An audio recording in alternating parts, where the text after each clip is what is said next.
Зберігання меду як для себе, так і на продаж оптом – це не така і проста задача. Ми всі знаємо, що гранична вологість меду для того, щоб у вас забрали його оптом, повинна бути не більше 21%. І добре, якщо у вас під рукою є рефрактометр для того, щоб оперативно і швидко його виміряти, цю вологість меду. А що робити, якщо рефрактометра немає? І взагалі, як зберегти свій мед нормально, щоб він дочекався своєї нормальної ціни оптової і щоб у вас його забрали? Поговоримо в цьому відео. Хлопці і дівчата, колеги і колежанки, всім доброго дня!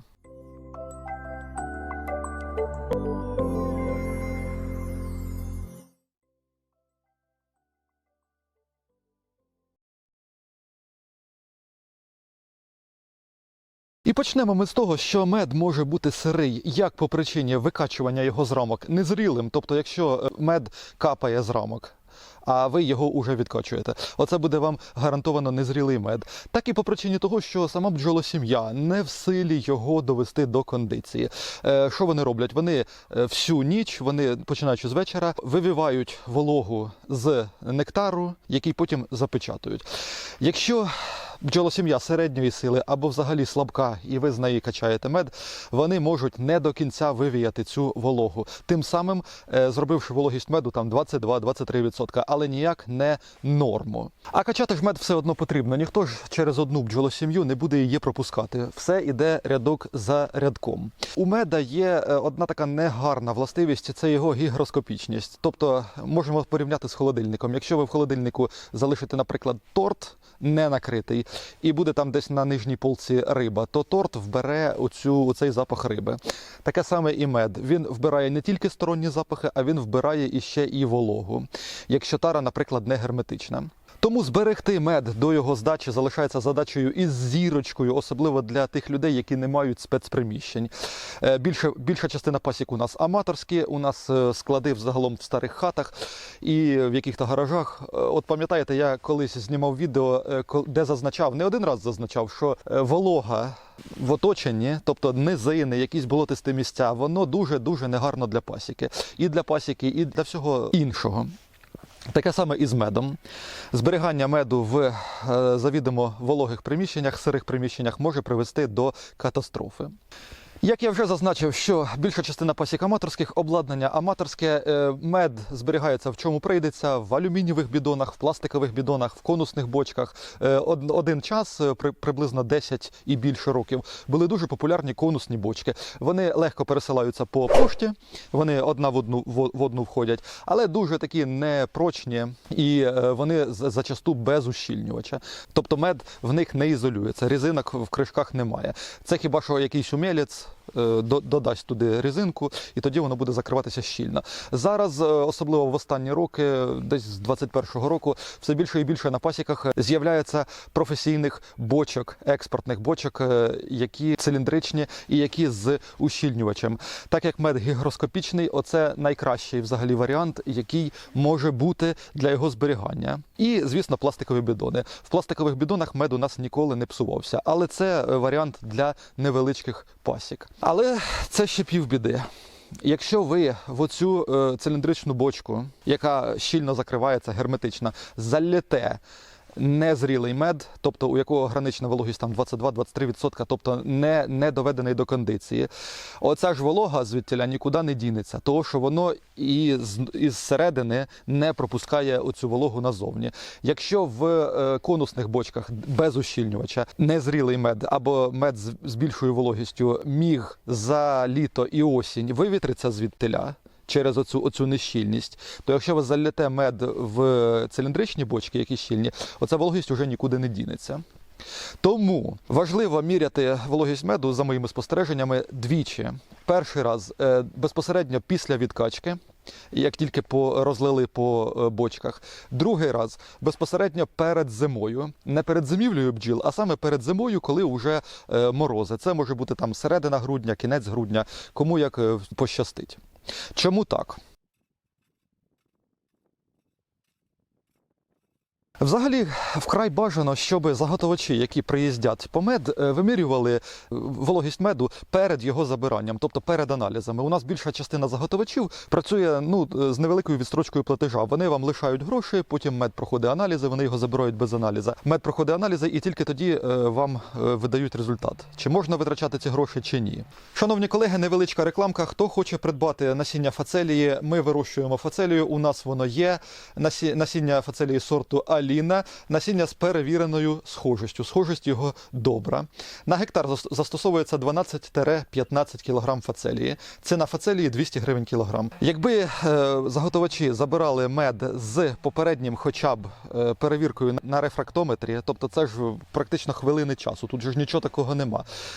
В майбутньому можна було б позбутися проблем потім при здачі меду. Якщо вам телефонують і кажуть, що ваш мед там якийсь там вологий, більше 21%, ми вам знизимо ціну і т.д. і т.п. Чому важливо вимірювати вологість меду після відкачки і перед зимівлею? Після відкачки, а якщо вологість меду, а вона може бути, до речі, підвищеною не тільки через слабкість бджолосім'ї, не тільки через викачування меду в незрілому його стані, без запечатки, а ще і через дощову погоду, коли нектар дуже водянистий. І навіть сильна бджолосім'я – це для неї челендж такий, це для неї квест вивіяти абсолютно всю вологу. По-любому щось залишиться. Так от, якщо ви тим більше розливаєте мед в циліндричні бочки з ущільнювачем, вам потрібно приймати рішення, чи лишати кришки відкритими для того, щоб волога випарувалася, чи закривати їх уже остаточно. Дуже-дуже бажано мати рефрактометр на пасіці. Наш, до речі, зламався. Треба замовити рефрактометр. Чому важливо виміряти вологість меду перед зимівлею? Та тому, що якщо наступають морози, мед мало того, що втрачає в об'ємі, на декілька відсотків, втрачає в об'ємі, він, як так би мовити, сідає.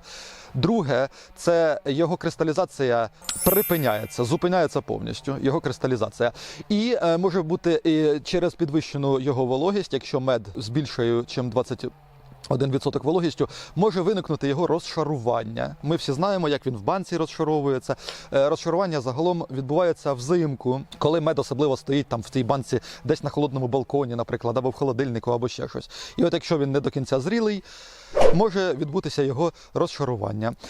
В особливо запущених, так би мовити, випадках може відбутися його бродіння. Ми самі стикнулися один тільки раз за своє посічникування з тим, що мед забродив у бочках. Яка то була причина, ми так до кінця і не вияснили. Чи то був сирий гараж, ми вже в тому гаражі не зберігаємо мед. Чи то був сирий гараж, чи то був не до кінця зрілий мед, у нас ще не було тоді рефрактометра. Здається, це був 14-й або 15-й рік. І нам довелося здавати цей мед уже по зниженій ціні, як забродивший.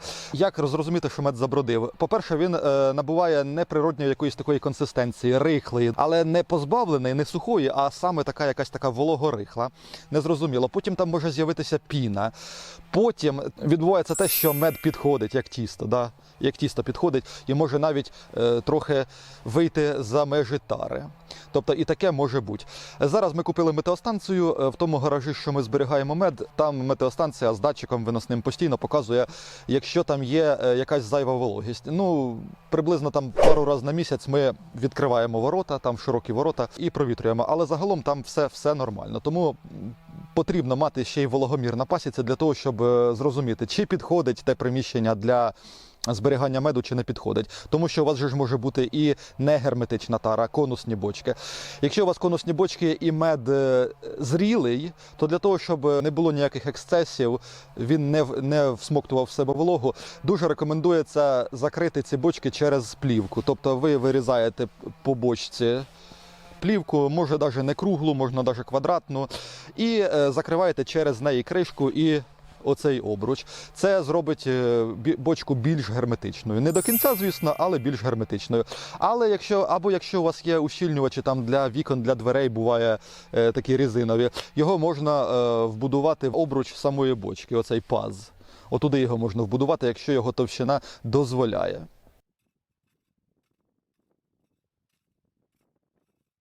І ось ми підібралися до питання, що ж робити, якщо рефрактометра на пасіці немає. Рефрактометр прилад недорогий, він вартує там до 1000 гривень, 700 гривень. Ось будемо також собі новий замовляти. Що робити, якщо потрібно хоча б приблизно виміряти вологість перед закриванням бочок і перед зимою, якщо ви до зими, звісно, ще не здали свій мед. Ну, є такі косвенні, непрямі такі способи. По-перше, ви можете взяти мед, особливо це працює, якщо він ще не закристалізувався за осінь, тобто одразу після викачки.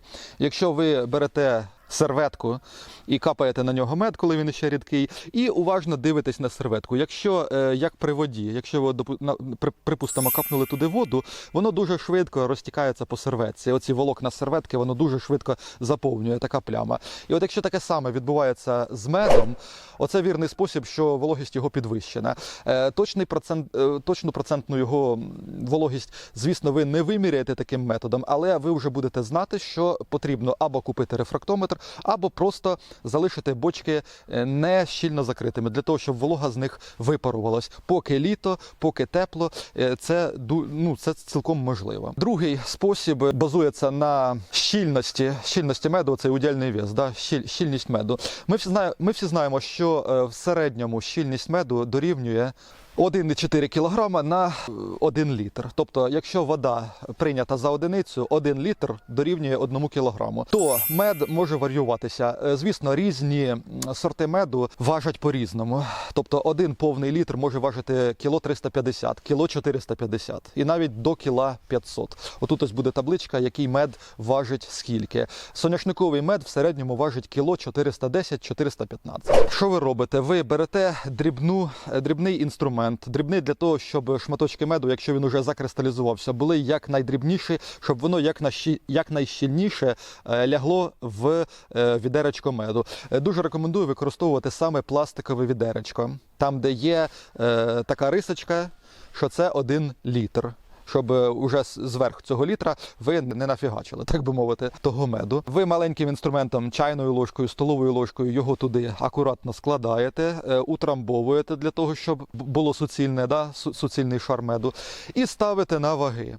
Якщо ви бачите, що вже там, наприклад, восени, мед закристалізувався, це, скажімо, там жовтень місяць. Якщо ви бачите, що вага літру меду приблизно там 1300, наприклад, 1320, 1330, а це соняшник, він має важити 1410-1415.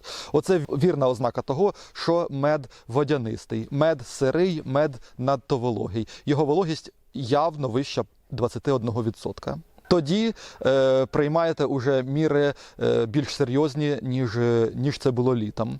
По-перше, вмикаєте в приміщенні опалювач. Бочки привідкриваєте, щоб відбувалося випаровування вологи, або взагалі їх відкриваєте. Важливо тільки, щоб нічого зверху не падало в той мед.